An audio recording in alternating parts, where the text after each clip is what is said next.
and welcome back to Imperfect Parenting with myself and the one and only Brittney. That's me.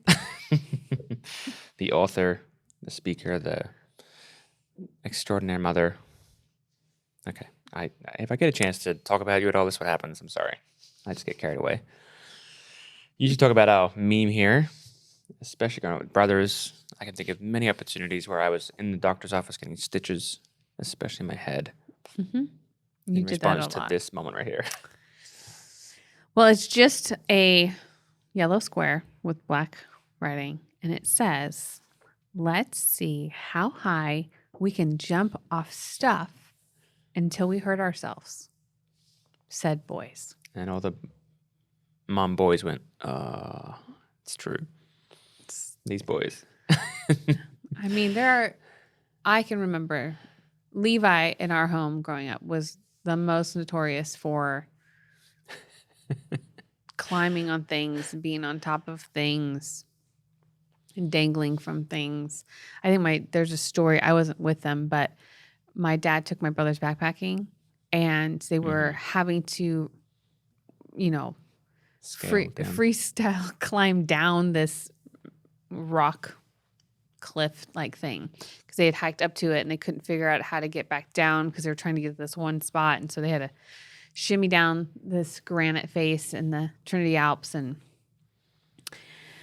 Taylor was just having a good old time playing, and that's when he was kind of not really paying attention to the severity of what was happening, and he grabbed some roots that had grown out of the rock and was swinging on him back and forth like it was a rope swing, and it popped from the rocks, and my dad saw it coming in. My dad embraced himself for the catch, and he caught Tay on his lap between him and the rock, and I think my dad said, "Crash, boom, bang, you're dead," which was just trying to tell Taylor, hold on.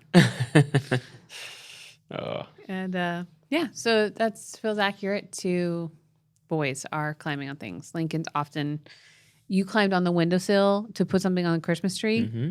And the funny part to me was he was the one saying, "Dad, don't do that.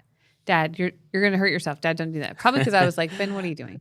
I was not so much worried that you're going to hurt yourself as much as I thought you're either going to break the windowsill or fall in the tree, which would be annoying out of everything. So please use caution, not because I think you're going to hurt yourself. It might. But Lincoln was so scared for you. And then what's he doing next? Lincoln, you're up. Get on the windowsill. Risk your life for this Christmas tree. And then he did the same exact thing.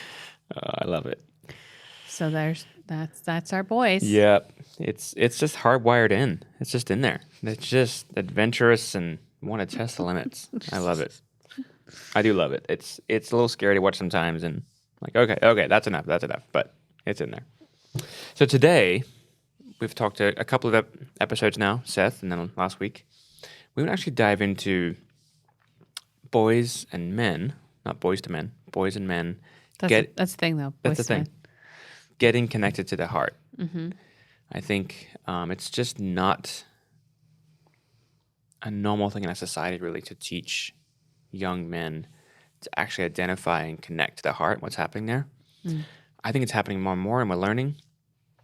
The goal isn't that we feminize our boys, but the goal is that they can actually access what's happening in there and share it with people around them, because if not, it becomes this mystery, and it's just that creates a different kind of pain. Yeah, we need to teach our men that communicating how they're feeling, what they need, is so valuable, especially in a marriage relationship or a emotionally aware and connected relationship that I can share with you. I think that guys tend to be a little less emotionally driven, and most of the places that when we work with couples, in that example of marriage, women have more needs. That's typically how that looks. Not always, but that's more traditionally how that's lens. And so ladies are filling in the blanks with what's going on with their husband.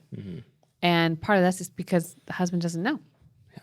because it's not taught. It's not something that's cultivated. It's not asked. It's not required. So the old school style of, grunt and you'll be fine it's not working as the world is changing. Is we want good communicators from our men. We want, again, we're not trying to feminize the men, but we're trying to get you to engage with us in a deeper level of intimacy and vulnerability, which means that you've got to be able to be somewhat in touch with what's going on inside of you other than sex. Now you turn into a caveman. Money, food. Yeah. Yeah. Mm-hmm. Yeah, I think just as you're saying, our society has trained our men, and then we train our boys. Then they grow up and train their boys just to perpetuate this problem, which I think it's easy for men to hear. That sounds like weakness. Mm-hmm. That sounds like putting my guard down, and I don't want to put my guard down because who's going to protect me then? It's my job to protect myself and not let someone too close. But kind of the underpinning of everything we do here at Loving on Purpose is helping people reconnect and then stay connected and protect that connection. And so this is one of the biggest pieces, I think, is for men, and then training our boys, the same thing, is this is how you actually build a healthy connection, is telling the truth to each other of what's happening inside. Mm-hmm. If you listen to the Kyla show at all, a lot of we just had a men and women series not too long ago, but we focus on God, self, and others, the relationship that you have with God, self, and others. That's one of the core things that we're always chasing after and putting into the show. And that's is that you're teaching your son, how does he have a relationship with the Lord? How does he feel connected? How does he feel that vulnerability and that exchange? How does he do that with himself? Which I think is a step that's often skipped. Yeah. Is I think there's men that are devoted to Christ, that are in their word. They feel like they are connected to the Father. And then they skip over self and they go straight to the others, which is, I've got to serve my family. I got to provide for them. I got to be attentive to them. But I don't know what's going on with me. So it's like, I would say women are guilty of this as well, but men women are aware of what they need most of the time. They just disregard it. I don't know if that's the same for men. Yeah, I agree. I think this is the case of men. I mean, I have these conversations with men all the time where I don't think they're aware. You ask lots of men, what do you need? They say, what's this question you're asking? What is this language you speak? Because it's just so foreign. So I do think men often skip over that self piece. And then, there's some provision or connection or something they're giving to their family, which is vital and so important. But they haven't solved this part of the equation yet, which is I actually know what's happening inside of me, so I can give it away and then teach those around me to do the same thing. And it just raises the relational and emotional bar in a home. Yeah. That's why I think men and women, the God, self, and others lineup is really important, because you're training your children the order of God, self, and others. Yeah. You're teaching them, do I disregard self, or am I a powerful person, or is there value for self? What does that look like? How does that manifest? Or how do I ignore it? And I think especially in parenting, this is so easy to happen in parenting, is there's so many things vying for our attention, looking for us to address often right now. Urgent now is how parents live. Just with all the things we're dealing with our children, and then with our homes and our finances and our church and community, just all the things happening. So it's like, okay, we'll get to me. We'll take care of me at some point. And all of a sudden, it's been a year. We're like, oh, I haven't looked at that once. So, yeah, I think men, this is something to lean into. There's some great people. I think Jason Veltman's doing a really good job at helping men really, really learn this skill and dive in, let other men into this area of life, and then begin to shape our families this way. So, if you're hearing this and you're like, I don't know what you're talking about, I don't know how to do that, I think Braveco and Jason Veltman's doing a fantastic job at this. That's great. So I just to kind of dig this point a little bit deeper, I was kind of going through some articles the other day, and I found this interview on NPR. It kind of popped up in my search, and this person wrote a book on raising boys, and I think it's called Decoding Boys. this is just a snippet from the interview, but it just intrigued me. So I want to read it real quick, and then we can talk about it. But the author says this, and this is a couple years old. I think there's been a tremendous movement over the past couple of decades to find voice for our girls, for our daughters, and to help them articulate everything that's happening to their bodies and their social lives in their emotional worlds. But all the while, we have not as a society done the same for our boys. And I think part of this is when boys are in puberty, many of them, not all, but many get quiet. And when they get quiet, as parents, we expect it. And we sort of go, oh, well, this is what they do. And we leave them to their quiet. And so we have essentially handed girls a microphone to talk about everything that's happening to them on the inside, while simultaneously giving our boys permission to retreat behind a closed door and assume that he's just going to come out of it when he's ready. And he doesn't want to talk about it. So there's this thing that's happening, I think, and I from my small point of view in my own little world, I think I've watched this in society too, where we are training our girls, and they're a little more prone to do it. Yes, we're more chatty. But just this point right here, I think if you're a son of a teenager, I would have a look at this. Have I just said to my son, well, I guess we expected him just to be quiet, go hide behind the proverbial or literal closed door, and maybe one day he'll come out of it. Mm-hmm. I wonder if, I feel like girls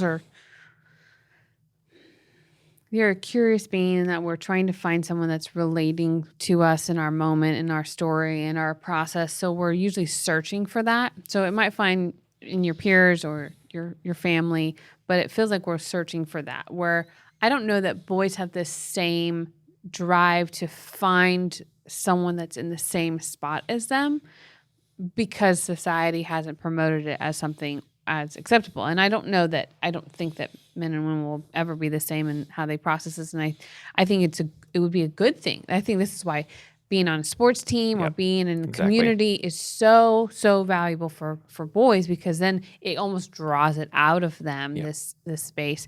You were reading this and I was laughing, thinking about our home. We have one boy. We have two girls, but only one of them's in the home right now. And the amount of times that our son yells penis just randomly, or balls, or makes a joke about them, because he is in a development stage in his body. And, the other one is well in a development stage. So there's lots of talk about these things in our family, and I don't mind it. I don't mind it. I don't feel like there's a perversion. I don't think there's an obsession. It's just this, there's something going on, and this is funny to say, and is it a safe place to say this? And so those are all the experiences I have with it. And I'm like, I'm fine with it, because I want you to feel safe to process whatever's going on. And then we have these funny dialogues of, oh, look, you are changing. You're talking about how your body's changing. Oh, okay, we're all talking about all the different things that are changing in our body together as a group. All right. And again, I love that there's a space to where they feel comfortable enough to do it.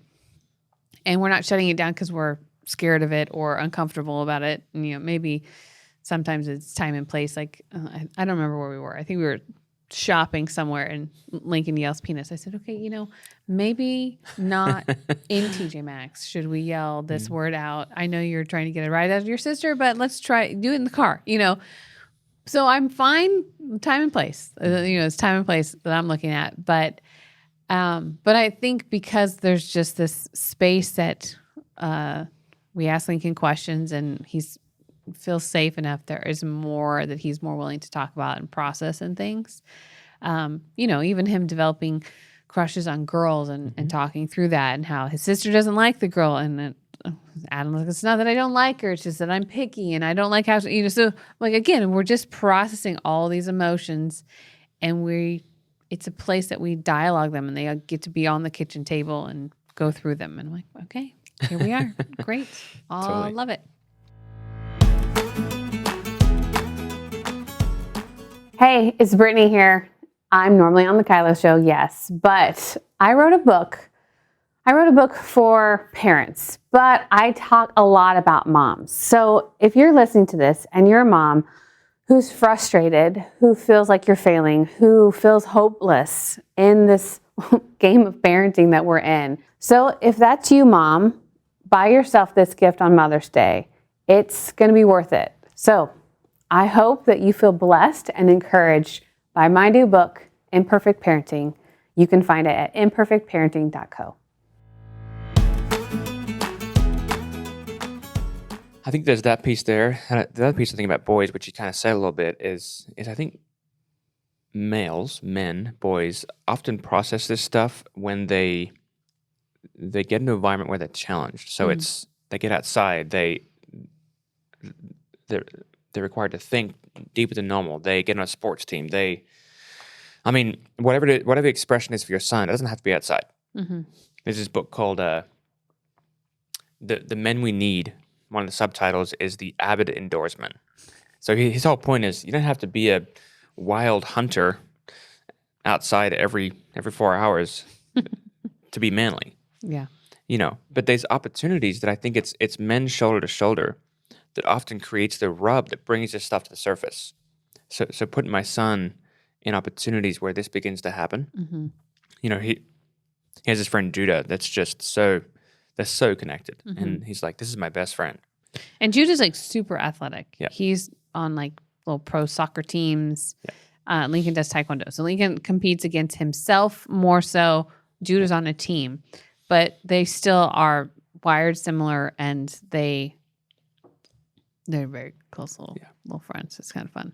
Totally. I one of the other things in teaching them about their process and being aware of it and diving in is also kind of giving opportunities for there to be these tender moments and never shutting down those moments where we're tapping into this place of vulnerability and then putting that on display. That's great. Because it's not weakness, but it's really showing your ability to be emotionally sensitive to the moment you're in. And I love when you partner that with the Holy Spirit and kind of bring in this expression, which the Holy Spirit and the Lord, He is tender. He is precious, and He is mighty and fierce and all these things. But He also has this really soft side that if you do a good job, you can put that on display. Yeah. So a moment that we had not very long ago was we were going to Taekwondo for a million days in a row because we were getting ready for second degree black belt and a tournament. So Lincoln's testing like crazy. So it's, you and me driving 30 minutes away to the other studio so he can get more practice in. And we stopped to get something to eat on the way home. And we're at this little diner restaurant that he likes. And so we go in there and, it's a diner. So I got pancakes, he got spaghetti, and I don't know what you got, burger, French dip or something like that. And, so everyone's random meals is what's happening. And I said to Lincoln, I said, why don't we practice something that Daddy does all the time to me on our dates? And he's like, what's that? And I said, ask the Lord if He has a word for our waitress. And our waitress was clearly in training based off if she had someone with her and different things. And Lincoln's like, well, what does that mean? So then we just kind of walked him through being still, inviting the Holy Spirit, listening to what the Lord's saying, and kind of cracking open this vulnerable thing and then leading in this vulnerability, which is I could be completely wrong but I'm putting on display something I feel like the Lord's doing. So we did this, and I said, I'll go first and then I'll go to you. And we had asked him if he had something, and he said yes. So the waitress comes over one last time, and I said, we noticed that you're probably still training, maybe one of your first nights running solo off and on. So we just were wondering if we could bless you, and we were praying for you and felt like the Lord just had some words for you. Can we share them with you? And she's like, yeah. So I asked her if she was the oldest child. She said yes. And I said, do you have other siblings that you feel like you raised? And she's like, yes. So I just encouraged her that I felt like the Lord's hand was on that, and that it was a good thing, and that, not to feel like they missed something, but just God's blessing her. And then I looked at Lincoln and I said, all right, your turn. What do you have? He goes, I feel like the Lord said that you're going to turn into a really good woman. Which I'm like, oh, this woman's already in her 30s. So I'm thinking, well, I think she is a woman, but never know. I'm not going to poke at it because that's not my word. It's his. And then you had a word about one of the siblings being really struggling. Yeah.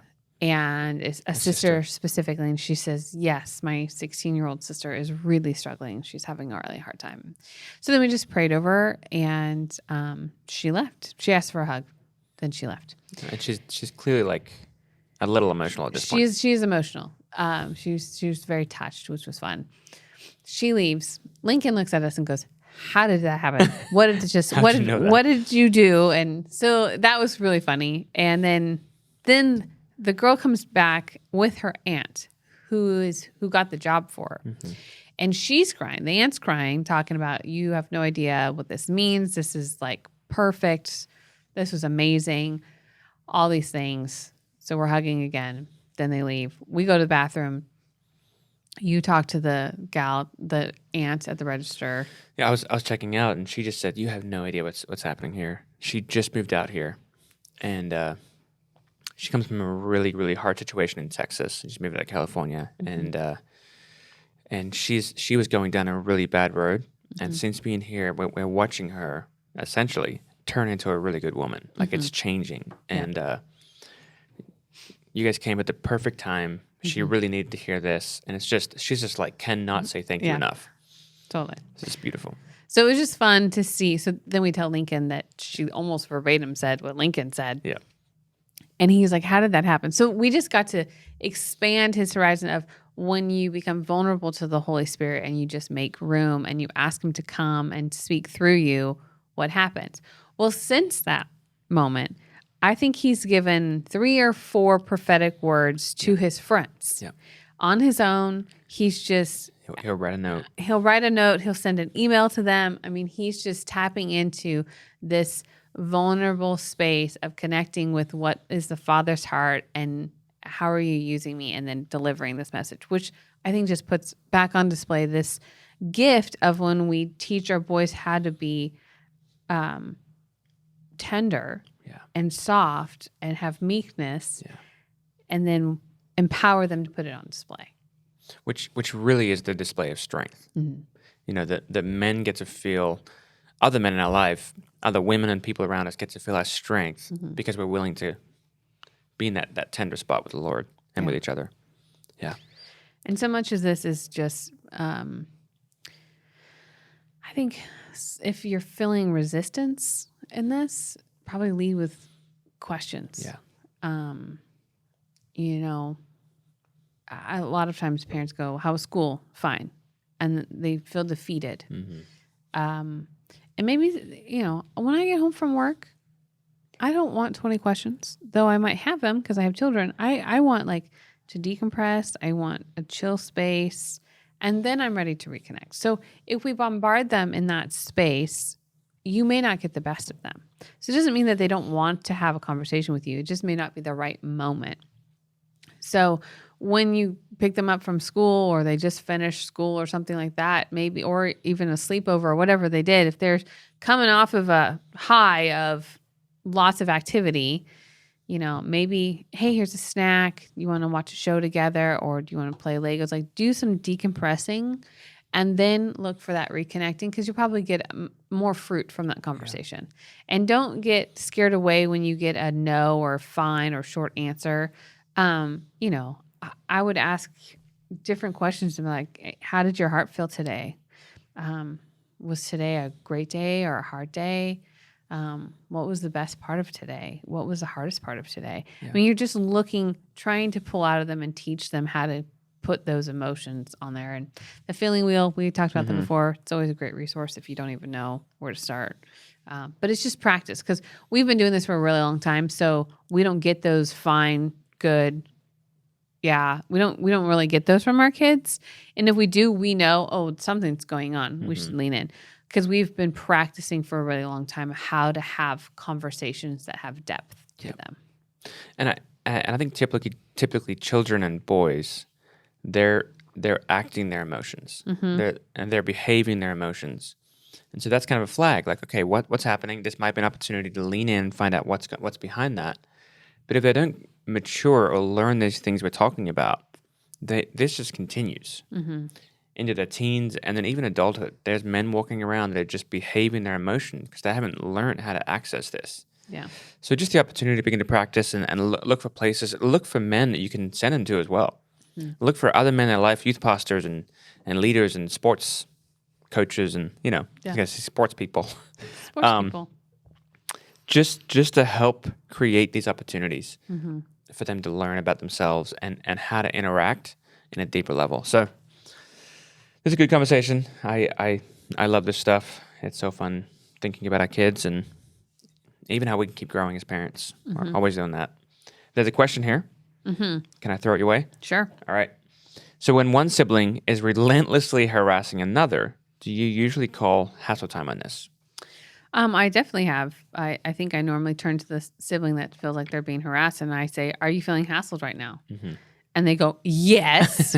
I said, okay, would you like hassle time to start? Yes. And sometimes the sibling that's hassling the other one doesn't believe that they're going to be able to call that. But I am the leader and the protector. And so I kind of vouch for you're hassling them, so you're hassling me. But, so I empower that place of we get to all use these tools. Yeah. I don't just reserve them for parents, but we teach them to use them correctly.